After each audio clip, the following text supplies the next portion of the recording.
Estamos de vuelta a las 8:45. Vamos a hablar ahora sobre esa reducción de las expectativas del incremento de la recaudación tributaria.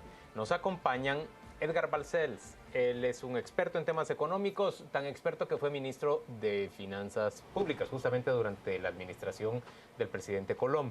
Y está con nosotros también un experto en materia tributaria, que es Óscar Chile Monroy. A los dos les damos la bienvenida. Gracias por acompañarnos. Gracias a ustedes. Gracias. Buenas noches, señores. Óscar, voy a comenzar con usted. Claro. Dígame, ¿cuáles son realmente las causas del descenso en la recaudación? Porque el año pasado se hablaba de una sobreestimación de las importaciones. Hoy el Banco de Guatemala vuelve a corregir sus estimados de las importaciones. El año pasado se decía que era problema por la reforma tributaria que no había entrado amarrada de las leyes de transparencia. Hoy ya tenemos las leyes de transparencia y tenemos la reforma tributaria. ¿Qué es? ¿Es el crecimiento económico? ¿Es las dificultades de la SAT? Bueno, yo diría que es una suma de varios factores. Uno de ellos es la aprobación precipitada de la reforma tributaria, que aprobó una ley aduanera totalmente inaplicable. La otra situación es los problemas administrativos que ha tenido SAT, ese cambio incesante de superintendente, cambio de personal, cambio de ejecutivos. Y la otra situación es problemas también de algún estancamiento económico.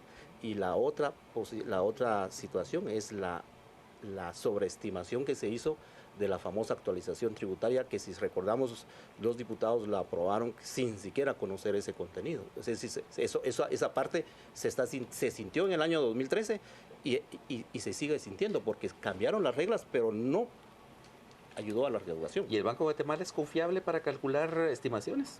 Bueno, yo diría que tal vez lo que hay que ver es sobre la base si los datos, cuál es la fuente de los datos, porque al final de cuentas muchas veces es alguna estimación de años anteriores. Yo ahí no puedo confirmar si es confiable o no, pero al final de cuentas donde sí se pierde la confiabilidad es la contradicción que hay entre el Banco de Guatemala y datos de SAT y datos del Ministerio de Finanzas. O sea, no hay coordinación en la información y eso hace que se pierda la confianza, porque Edgar, son tres datos diferentes. Edgar, vamos por partes respecto a lo que nos ha dicho Óscar Chile. Vamos a hablar primero de la reforma tributaria que aprobó la actual legislatura y que ya pues, se ha puesto en marcha durante este gobierno. ¿Es eficaz? ¿Es eficiente? ¿Ha cumplido con lo que se esperaba? ¿Quedó desarticulada? ¿Qué se puede decir? Mira, Juan Luis, se ha generado una gran incertidumbre en relación a la ley de actualización fiscal, porque estábamos hablando con Óscar aquí antes y tan solo en este momento hay alrededor de 56 impugnaciones a la ley de actualización fiscal. De esas 56 hay unas, se han resuelto algunas. Se ha visto afectada la ley antievasión 2, que era una parte fundamental del paquete de la ley de actualización fiscal, y están en proceso, y tú no sabes lo que la sagrada y sacrosanta Corte de Constitucionalidad va a resolver. Entonces ahí tienes una tremenda fuente de incertidumbre. Total.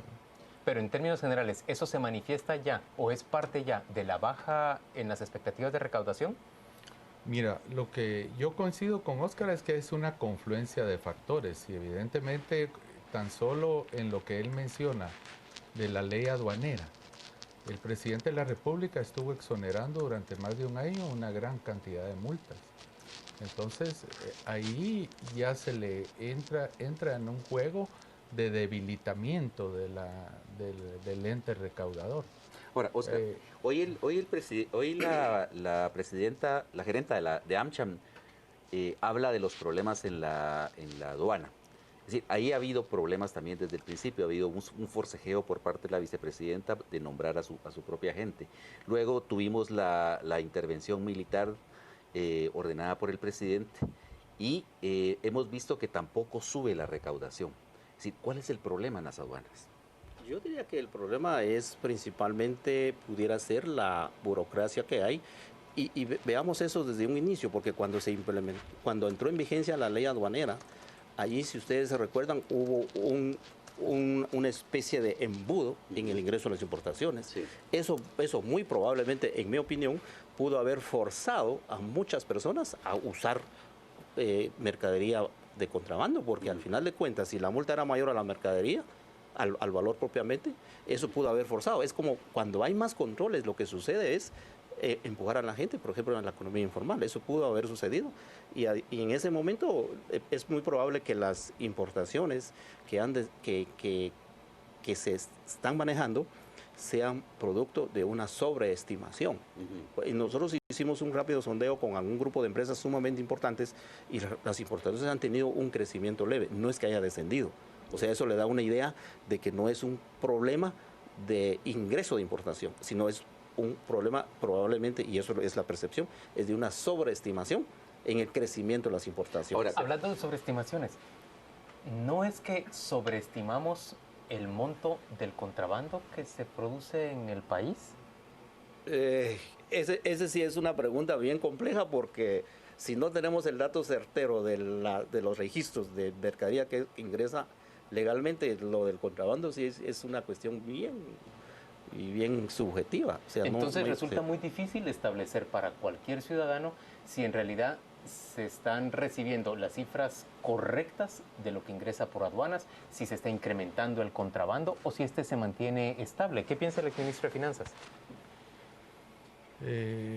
Eso es parte de la economía subterránea. Hay toda una serie de fenómenos de informalidad, el tema de las remesas también, porque no estamos hablando de eso, pero también tú ves que hay una afluencia de divisas que se dice que son remesas, pero posiblemente hayan otros rubros por ahí que no están tan declarados como tales y hay una abundancia de dólares. Va muy en relación con este tema del contrabando. Ahora, o sea, yo te lo enfocaría bajo el tema de la economía subterránea.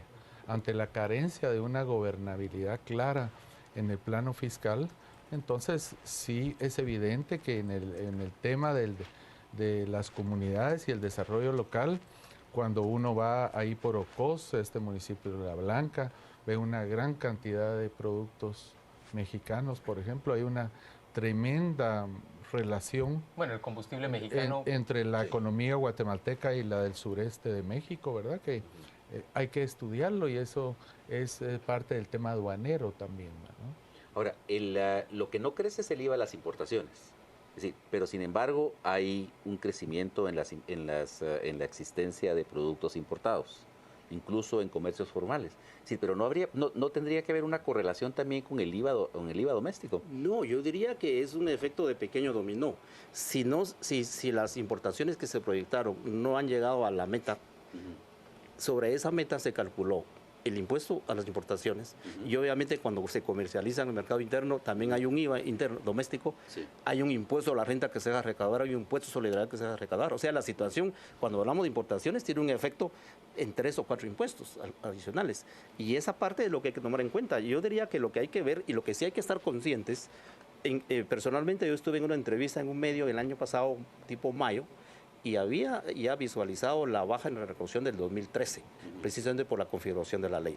Y lo mismo estoy externando mi opinión en esta noche, que para este año 2014, en el caso de los impuestos internos, principalmente el impuesto a la renta, seguirá a la baja por una razón. ¿Por qué? Porque el decreto 19 de 2013, que vino a modificar la ley, lo que vino fue a ampliar las deducciones de gastos, a pasar ciertas tarifas de impuestos que antes eran del 10%, se pasan al 5 o al 7.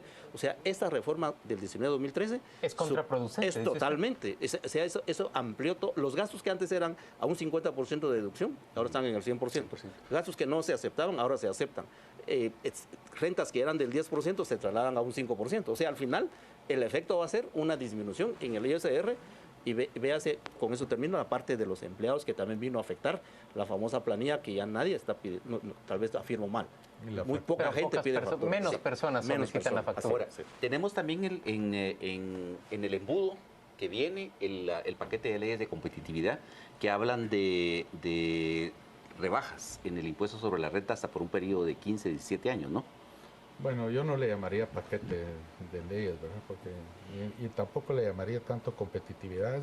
Realmente es un tema que va a matar completamente la regulación impositiva de los impuestos directos, ¿verdad? Porque es una gran cantidad de exoneraciones al sector de empresas formales que forman parte de ese impuesto sobre la renta que pasó del 31 al 25% y que ahora recibirá una exoneración total por 20 años o más, y eso terminará de matar lo que era la exposición de motivos y el espíritu de la ley del impuesto sobre la renta y de la actualización fiscal, que era subir la parte que estuviera vinculada a las utilidades y a los ingresos. Pero entonces, visto el seguimos panorama, dependiendo de los impuestos indirectos, que también son muy dependientes de la actividad económica.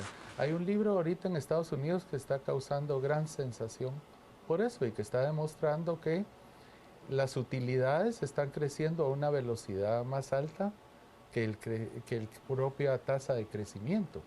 Entonces ese libro es tan contundente que lo que está recomendando es que todos los países refuercen la parte del impuesto sobre la renta, y aquí la estamos matando, y la vamos a matar completamente con esa iniciativa 4644, porque hay una serie de empresas que están en este momento bajo enmiendas entrando a ese régimen. Entonces, señores, pero el panorama que ustedes nos describen, entonces, si hay pérdida de capacidad de parte de la SAT por problemas administrativos, nos están diciendo ambos. Si por el otro lado la reforma tributaria fue contraproducente, nos están diciendo también. Lo que vemos hacia futuro, entonces, no es una mejora en los ingresos para el Estado. Y es más endeudamiento. Lo que puedo asegurar es más deuda, ¿verdad? Los grandes préstamos que se iniciaron en 1990-91, los famosos préstamos de ajuste sectorial para gasto corriente, y vienen cerca de 500 millones de dólares más para este año. No hay otra salida que entrar con eso, y posiblemente incluso hasta emisión de letras de tesorería, que podría ser una práctica que ya... ¿Oscar piensa igual? Definitivamente. Si no hay recursos vía impuestos diferidos a través de préstamos, y lo peligroso es endeudar más al país. Ese es otro problema que debe ser preocupante para todos los sectores, porque no podemos endeudar más al país. Estaríamos más dependientes y obviamente puede salirse de los índices aceptables. Ahora, pero digamos, el argumento para no incrementar la recaudación vía aumentar las tasas es que se disminuye por completo el incentivo del país para invertir. ¿Usted qué dice, Oscar? No, definitivamente. Con el cambio constante de las reglas del juego, sí, es una disminución total. Pero hay un punto que debemos de tomar y dejar en la mesa.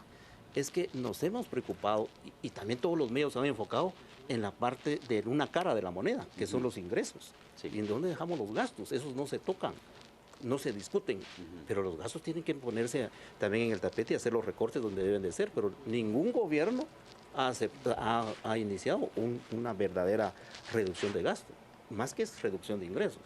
Aumento de ingresos. Señores, aquí solo nos preocupamos por ese tema, todo el mundo. Desafortunadamente llegamos ya al final de esta conversación, se nos termina el tiempo. Gracias a ambos por acompañarnos a las 8:45. Vamos de inmediato a ofrecerle ya la información de los deportes.